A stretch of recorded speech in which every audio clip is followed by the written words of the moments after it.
రాష్ట్రం ఆర్థికంగా బాగా లేదు, అప్పు పుడతలేదు, అనా పైసా ఎవడు ఇస్తలేడు.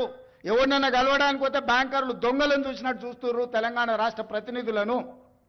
ఎవడు ఢిల్లీకి పోతే అపాయింట్మెంట్ కూడా ఇస్తలేడు, వీడు వస్తే చెప్పులు కూడా ఎత్తుకపోతాడేమో అన్నట్టుగా ఆ పరిస్థితి ఉంది దేశం ముందల. అప్పు పుడితే నేను కూడా ఏదో ఒకటి చేసి తెచ్చిచ్చేటను, అప్పు పుట్టట్లేదు, ఎవడు బజార్లో నమ్మడం లేదు. స్వీయ నియంత్రణనే దీనికి పరిష్కారము. ఎట్లున్నదంటే కాంగ్రెస్ వాళ్ళు చెప్పింది, ఒక ఊళ్ళే మొలక నాట్లేసే టైం వస్తే అలుకుడు చేస్తాను, బట్టలుస్తాను, మొలకగా అలుకుడు చేస్తాం కదా, తుకాలు పోయేమా పెద్ద మొగోడని ఒకరిని పిలిచిరట. మొగోడని మొలకలుస్తానికి పిలిస్తే ఎలక పిల్లని చూసి ఎల్లంకర పడ్డాడు.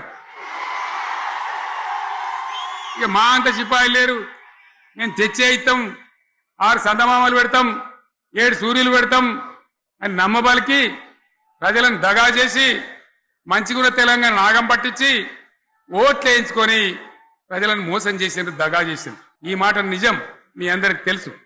ఇవాళ ఏం మాట్లాడతారు, మమ్మల్ని ఎవరు నమ్ముతలేడు, మాకు అప్పు పుడతలేదు, యాడికెళ్ళి తెచ్చియాలి అని ఇప్పుడు మాట్లాడుతున్నాం.